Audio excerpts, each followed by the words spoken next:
Assalamualaikum warahmatullahi wabarakatuh.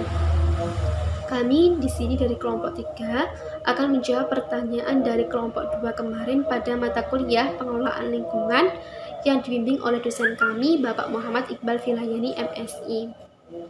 Kami dari kelompok 3 beranggotakan 7 orang. Yang pertama Erlina Vitasari, yang kedua saya sendiri Febriana Maratus Salikah, yang ketiga Vira Rizky Aulia, yang keempat Binti Musrifah, yang kelima Aminul Khalifah, keenam Erin Kurniawati, dan yang terakhir Siti Nur Khalifah. Langsung saja untuk pertanyaan dari kelompok 2 kemarin. Yang pertama, pengelolaan lingkungan apa saja yang sudah dilakukan berdasarkan dari pendekatan kapasitas daya dukung atau carrying capacity approach. Nah, dari kelompok kami itu lebih tepatnya pada pengelolaan bidang industri, karena bidang industri ini lebih berdampak paling besar untuk lingkungan. Kalau berdasarkan dari pendekatan kapasitas daya dukung ini, bidang industri biasanya untuk meminimalisirnya itu misalnya dengan cara membuang limbah ke sungai pada saat air yang di sungai itu mengalir cukup deras, biasanya dalam keadaan turun hujan. Atau juga limbah cair sebelum dibuang di gelontor ini, air limbah tersebut dibuat lebih encer. Dan untuk kalau kegiatan-kegiatan industri yang menghasilkan debu pembakaran, maka upaya yang digunakan itu adalah dengan cara meninggikan cerobong. Karena untuk debu pembakaran itu biasanya berpengaruh pada pencemaran lingkungan udara. Nah, kalau cerobong ini ditinggikan, maka daya dukung lingkungannya itu lebih memadai karena untuk meminimalisir terjadinya pencemaran udara. Nah, sedangkan untuk nomor 2, bagaimana prinsip kerja dari pendekatan kapasitas daya dukung atau carrying capacity approach. Nah, untuk yang ini yang digunakan prinsipnya itu di mana siklus kehidupan dalam sebuah ekosistem ini tetap berjalan dengan normal sehingga mampu menopang kehidupan ekosistem yang lainnya. Untuk penentuan daya dukung lingkungan hidup dilakukan dengan cara mengetahui kapasitas lingkungan alam dan sumber daya untuk mendukung kegiatan manusia atau penduduk yang menggunakan ruang bagi kelangsungan hidup lingkungan tersebut. Besarnya kapasitas tersebut di suatu tempat dipengaruhi oleh keadaan dan karakteristik sumber daya yang ada di hamparan ruang yang bersangkutan tersebut. Untuk kapasitas lingkungan hidup dan sumber daya akan menjadi faktor pembatas dalam penentuan pemanfaatan ruang yang sesuai. Untuk kapasitas pendekatan kapasitas daya dukung ini sebenarnya sudah diatur dalam undang-undang. Gitu. Pertanyaan selanjutnya yaitu pendekatan end of pipe treatment menitik beratkan pada pengolahan dan pembuangan limbah. Akan tetapi pendekatan ini memiliki beberapa kendala, salah satunya ialah tidak efektif dalam memecahkan permasalahan lingkungan. Dikarenakan pengolahan limbah cair, padat, atau gas memiliki resiko pindahnya polutan dari satu media ke media lainnya. Tentunya hal ini akan menimbulkan permasalahan baru. Nah, pertanyaannya yaitu bagaimana cara untuk meminimalisir agar polutan yang diolah sebisa mungkin tidak terkontaminasi. Nah, jadi karena banyaknya kendala yang dihadapi dalam pendekatan ini, maka pendekatan ini tidak efektif dalam pengelolaan lingkungan. Selanjutnya, pendekatan pengelolaan lingkungan telah dirubah ke arah pencegahan pencemaran yang mengurangi terbentuknya limbah dan memfasilitasi semua pihak untuk mengelola lingkungan secara hemat biaya serta memberikan keuntungan baik finansial maupun non-finansial, misalnya dengan melakukan pendekatan produksi bersih. Nah, dalam pendekatan produksi bersih ini sendiri merupakan suatu strategi pengelolaan lingkungan yang bersifat preventif, terpadu, dan diterapkan secara kontinu pada proses produksi, produk, dan jasa untuk meningkatkan efisiensi sehingga mengurangi resiko terhadap kesehatan manusia dan lingkungan. Produksi bersih sendiri bertujuan mencegah dan meminimalisir terbentuknya limbah atau bahan pencemar lingkungan di seluruh tahapan proses produksi. Di samping itu, produksi bersih juga melibatkan upaya-upaya untuk meningkatkan efisiensi penggunaan bahan baku, bahan penunjang, dan energi di seluruh tahapan produksi.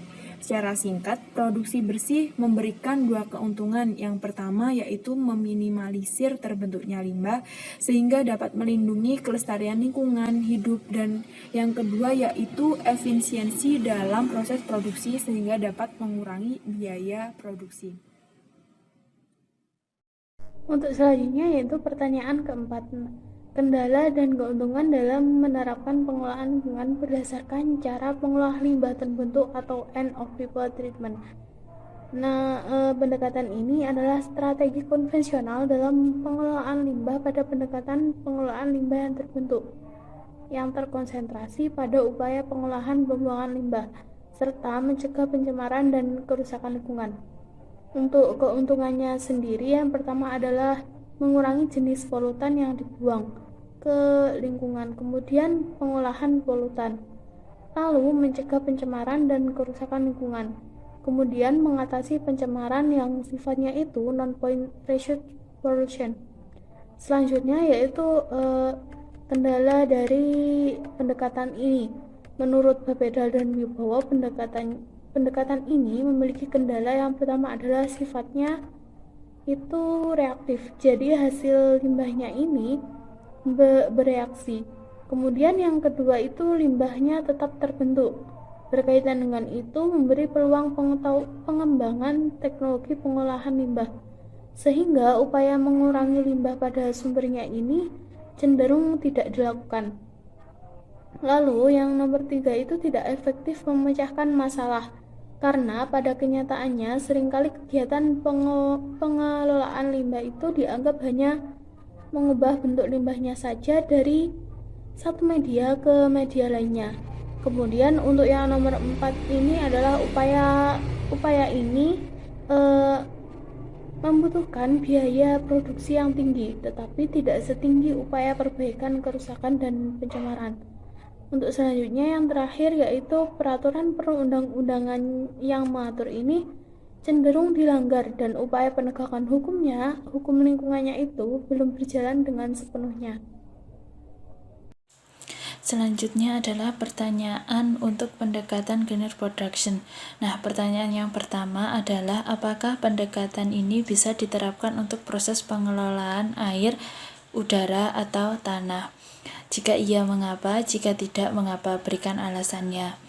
Nah, menurut kelompok kami, pendekatan produksi bersih atau cleaning production ini bisa diterapkan untuk proses pengelolaan air, tanah, ataupun udara.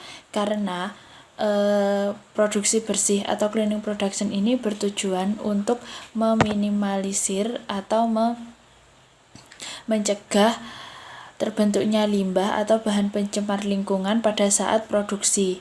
Jadi pendekatan ini bisa diterapkan ke pengelolaan lingkungan berupa air, udara, ataupun tanah. Tinggal melihat produksi apa yang akan dilakukan dan menganalisis limbah seperti apa yang dihasilkan dari proses produksi tersebut. Nah, kemudian digunakan pendekatan ini untuk mencegah atau meminimalkan terbentuknya limbah yang akan mencemari lingkungan, baik air, udara, ataupun tanah. Di sini saya Binti Musrifah akan menjawab pertanyaan selanjutnya, yaitu apa contoh dari penerapan produksi bersih atau biasa disebut dengan cleaner production approach, dan apakah ada kendala dalam pelaksanaan produksi bersih? Jelaskan. Nah, menurut kami kelompok 3, produksi bersih merupakan strategi pengelolaan lingkungan yang bersifat preventif dan terpadu yang bisa diaplikasikan dalam proses produksi dan jasa untuk meningkatkan efisiensi bagi proses tersebut dan mengurangi dampak buruk bagi manusia dan lingkungan. Nah, di sini kami memberikan contoh penerapan produksi bersih, yaitu produksi bersih pada industri pangan berbasis perikanan yang ditulis oleh Rizky Mulyani pada Jurnal Ilmu Pangan dan Hasil Pertanian. produksi bersih dapat dilakukan di bidang perikanan dalam melakukan pencegahan dan pengurangan limbah, yaitu menggunakan strategi 1E 4R, yaitu elimination, reduce, reuse, recycle, dan recovery. Yang pertama yaitu elimination atau pencegahan. Industri perikanan dalam proses produksinya mengkonsumsi air dalam jumlah besar yang digunakan dalam proses penanganan, pengolahan, dan pencucian. Proses-proses ini menyebabkan limbah cair industri perikanan yang dihasilkan cukup besar, mencapai 20 meter kubik per ton produk yang dihasilkan. Nah, teknologi pengolahan limbah cair yang sering digunakan dalam industri perikanan adalah kolam aerasi. Kolam aerasi ini merupakan sistem pengolahan air limbah secara biologis menggunakan lumpur aktif. Selanjutnya yaitu reduce atau pengurangan. Reduce merupakan upaya untuk menurunkan atau mengurangi timbulan limbah pada sumbernya. Nah, reduce pada industri perikanan dapat dilakukan dengan meningkatkan efisiensi dalam penggunaan bahan baku, sehingga akan mengurangi biaya bahan baku, meminimalkan buangan limbah, dan mengurangi biaya penanganan dengan konsep EOP. Namun, penanganan dengan konsep EOP ini lebih mahal dibandingkan dengan pencegahan dari awal, sehingga dapat dilakukan dengan optimalisasi alat dengan steam dan autoclave. Penggunaan alat ini dapat dilakukan sebagai cara untuk pemisahan minyak ikan dari air limbah. Yang ketiga yaitu reuse atau pakai ulang atau penggunaan kembali. Nah, pada industri perikanan, limbah dari tulang ikan dapat digunakan kembali sebagai gelatin untuk mencegah banyaknya timbulan limbah. Nah, pemanfaatan tulang ikan sebagai bahan baku gelatin merupakan pengolahan bersih atau cleaner production dari pengolahan ikan. Gelatin bisa diperoleh dari industri perikanan berupa tulang ikan nila, ikan tuna, maupun campuran dari keduanya. Yang keempat yaitu recycle atau daur ulang. Nah, bahan organik dalam limbah industri perikanan terbilang cukup tinggi karena mempunyai kandungan lemak, protein, dan nutrien lainnya. Dengan adanya bahan organik yang tinggi menyebabkan limbah ini menjadi sumber pertumbuhan bagi mikroba. Limbah cair perikanan dapat digunakan sebagai penghasil listrik melalui teknologi microbial fuel cell atau MVC, serta mengetahui jumlah elektroda yang optimal untuk menghasilkan energi listrik dalam sistem MVC. Sistem ini dapat menurunkan rata-rata total nitrogen dalam limbah cair perikanan sebesar 16,98%, BOD sebesar 32,05%, COD sebesar 37,4%, dan nilai total amonia nitrogen sebesar 71,74%. Dan yang terakhir yaitu ada recovery. Recovery ini merupakan upaya mengambil bahan-bahan yang masih mempunyai nilai ekonomi tinggi dari suatu limbah, kemudian dikembalikan ke dalam proses produksi dengan atau tanpa perlakuan fisika, kimia, maupun biologi. Recovery yang bisa dilakukan dalam industri perikanan yaitu memanfaatkan swap stock dari proses pemurnian ikan untuk sabun colek atau biodiesel, cairan residu ikan atau limbah cair untuk pupuk cair, dan memanfaatkan minyak ikan yang kualitasnya terlalu rendah untuk aditif pembakaran boiler. Adapun beberapa hambatan yang dihadapi dalam penerapan produksi bersih di industri. yaitu ada hambatan kultural dan hambatan finansial dan teknis. Pada hambatan kultural merupakan hambatan pertama yang dapat muncul dalam mengimplementasikan program produk bersih. Hambatan kultural dapat timbul karena kurang komitmennya manajemen pucak, kurang peduli terhadap tujuan target perusahaan, adanya individu atau bagian yang enggan untuk berubah, lemahnya komunikasi internal dan pembatasan karyawan dalam kerja, serta struktur organisasi yang tidak fleksibel, birokrasi, dan lain sebagainya. Namun dengan mengetahui faktor-faktor penyebab hambatan tersebut, maka hambatan ini dapat diatasi dengan melaksanakan program pendidikan, pelatihan, dan perbaikan manajemen. Selanjutnya ada hambatan finansial dan teknis. Hambatan ini merupakan timbulnya biaya yang akan dikeluarkan perusahaan untuk program produksi bersih yang merupakan beban tambahan bagi industri tersebut. Nah, industri biasanya enggan untuk mengeluarkan biaya untuk membiayai program produk bersih, sehingga hambatan teknis ini menjadi keterbatasan informasi teknik dalam suatu industri. Hambatan ini terjadi akibat ketidakpedulian karyawan terhadap perkembangan dan dinamisasi informasi yang berlangsung baik internal maupun eksternal perusahaan tersebut. Hambatan teknik dapat diatasi apabila karyawan lebih meningkatkan kepeduliannya terhadap sumber-sumber informasi. Sumber informasi dapat diperoleh dari dalam perusahaan, pengalaman, lembaga pemerintahan, asosiasi, institusi profesional, konsultan, dan literatur. Baik, saya Eli Kurniawati akan menjawab pertanyaan selanjutnya, yakni beberapa kali saya menemukan produksi dan konsumsi yang bertanggung jawab. Menurut Anda, bagaimanakah produksi dan konsumsi yang bertanggung jawab itu? Baik, menurut kelompok 3, produksi dan konsumsi yang bertanggung jawab merupakan sebuah pemanfaatan sumber daya secara efisien dengan memperhatikan dampak yang ditimbulkan serta solusi dari dampak tersebut. Pemanfaatan sumber daya secara efisien merupakan implementasi dari Sustainable Consumption and Production (SCP) atau pola konsumsi dan produksi yang bertanggung jawab. Jadi menurut kelompok kami adalah produksi dan konsumsi yang bertanggung jawab itu adalah pemanfaatan sumber daya alam, sumber daya jasa maupun konsumsi yang ramah lingkungan, di mana mereka tidak hanya memproduksi dan mengkonsumsi, tapi juga bertanggung jawab tentang produksi dan konsumsi yang berkelanjutan tersebut.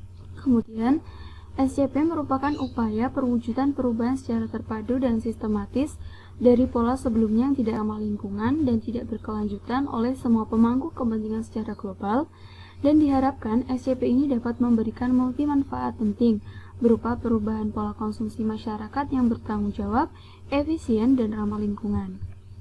Kemudian, komitmen konsumsi dan produksi berkelanjutan atau yang bertanggung jawab ini juga ditetapkan agar produk dan pola konsumsi mampu berwawasan lingkungan. Artinya, produksi dan konsumsi ini memperhatikan aspek ekologis lingkungan. Kemudian, komitmen ini selaras dengan tujuan ke-12 pembangunan berkelanjutan Sustainable Development Goals atau SDGs. Jadi, sekarang kan sedang marak ya pergerakan atau program dari pemerintah, yakni SDGs ini yang merupakan kelanjutan dari MDGs. Adapun SDGs ini ada 17 program, dan konsumsi serta produksi yang bertanggung jawab atau berkelanjutan ini masuk dalam program yang ke-12, di mana target SDGs nomor 12 antara lain bisa dilihat di PPT ya, melaksanakan 10 tahun program kerja. Kemudian pada tahun 2030 mencapai pengelolaan berkelanjutan dan pemanfaatan sumber daya alam secara efisien. Nah, ini poin atau target kedua ini masuk ke dalam SCP produksi dan konsumsi yang bertanggung jawab tadi, dengan memperhatikan efisiensi dan dampak yang ditimbulkan dari produksi dan konsumsi tersebut serta mencari solusi dari dampak tersebut. Kemudian pada poin target ketiga, pada tahun 2030 itu targetnya mengurangi hingga setengah limbah pangan per kapita global di tingkat retail dan konsumen dan mengurangi kehilangan makanan sepanjang rantai produksi dan pasokan termasuk kehilangan saat pasca panen. Kemudian target yang keempat pada tahun 2020 mencapai pengelolaan bahan kimia dan semua jenis limbah yang ramah lingkungan di sepanjang siklus hidupnya sesuai kerangka kerja internasional yang disepakati dan secara signifikan mengurangi pencemaran bahan kimia dan limbah tersebut ke udara, air, dan tanah untuk meminimal dampak buruk terhadap kesehatan manusia dan lingkungan. Jadi pada target keempat ini produksi yang bertanggung jawab itu seperti itu. Selain memproduksi dan mementingkan kepentingan dari produksi itu sendiri, dia juga memperhatikan aspek lingkungan agar tidak mencemari manusia dan lingkungan seperti itu. Nah, ini produksi yang bertanggung jawab didukung dengan pola konsumsi yang berkelanjutan akan menjadi solusi untuk berbagai permasalahan lingkungan dan sumber daya alam yang kita hadapi belakangan ini. Produksi dan konsumsi yang berkelanjutan bisa menyeimbangkan capaian-capaian sosial, ekonomi, dan lingkungan seperti yang dicita-citakan dalam SDGs. Jelas ya, kalau produksi dan konsumsi itu berkelanjutan atau bertanggung jawab, maka berbagai permasalahan lingkungan pasti akan terselesaikan seperti pencemaran limbah, kemudian akibat kesehatan yang penyakit-penyakit yang ditimbulkan dari pencemaran limbah tersebut, kemudian permasalahan lingkungan dan konsumsi yang bertanggung jawab itu akan juga menyeimbangkan nilai ekonomi, misal agar kita tidak konsumtif, kemudian mengkonsumsi sesuatu yang sehat seperti itu. Nah, ini ada beberapa inisiasi produksi dan konsumsi yang berkelanjutan. Ada contohnya seperti produk Starbucks. Nah, dia berkomitmen seluruh produk bersumber dari sumber berkelanjutan dan menggunakan sistem yang disebut Coffee and Farmer Equity Practice untuk mengoptimalisasi sumber berkelanjutannya. Kemudian ada Unilever berkolaborasi dengan Sunrise menghasilkan kacang vanila bersertifikat Rainforest Alliance yang pertama di Unilever. Kemudian ada Patagonia mengganti semua produk kapas dengan kapas organik. Nah, ini salah satu terobosan atau salah satu upaya untuk mewujudkan produksi dan konsumsi yang bertanggung jawab tersebut. Kemudian ada Forum for the Future menggandeng perusahaan besar Cargill Golden Agri Resort, Musimas, Sime Darby Planters, dan Wilmar International untuk membentuk komitmen tanpa deforestasi. Nah, ini bagus sekali. Kemudian ada Coca-Cola, minuman yang kita kenal, yang terkenal itu. Nah, ini dia produksi Coca-Cola ini mengembangkan seperangkat prinsip-prinsip panduan pertanian berkelanjutan bagi para pemasok bahan utama pertanian seperti gula, fruktosa, dan buah-buah kunci. Kemudian ada banyak lagi seperti PT Martino Berto, konsep Green Science dalam rangka mewujudkan penerapan sumber daya yang berkelanjutan dalam pengembangan manufaktur dan hasil akhir produk. Nah, itu dia tadi jawaban dari pertanyaan kelompok 3 mengenai pendapat kelompok 3 tentang apa sih produksi dan konsumsi yang bertanggung jawab itu. Terima kasih.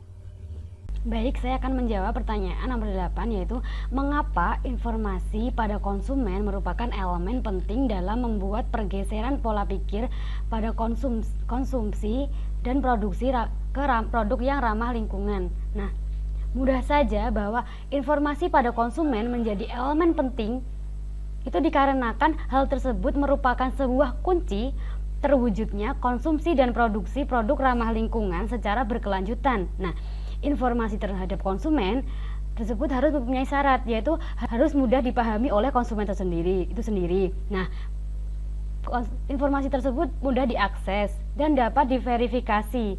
Juga, informasi tersebut harus berbasis pada ilmiah. Nah, salah satu bentuk informasi pada konsumen biasanya terdapat pada logo kemasan. Nah, ekolabel dan logo pada kemasan yang ramah lingkungan. Nah, itu jika penyampaian kepada informasi tersebut kepada konsumen secara baik dan benar, nah dengan begitu akan memberikan dampak yang positif, yaitu dapat meningkatkan kepuasan tersendiri pada konsumen tersebut dan juga naiknya kepercayaan konsumen terhadap yang ramah lingkungan. Nah, sehingga konsumen mulai bergeser pola pikirnya ke produk yang ramah lingkungan dengan sendirinya tanpa ada paksaan. Nah, selanjutnya karena kan konsumen tersebut sudah paham, nah konsumen tersebut akan dengan sendirinya enggan untuk berbelanja produk yang tidak ramah lingkungan. Nah, mereka akan cenderung mengkampanyekan dan mempengaruhi konsumen lain untuk beralih menggunakan produk yang ramah lingkungan sebagai gaya hidup baru.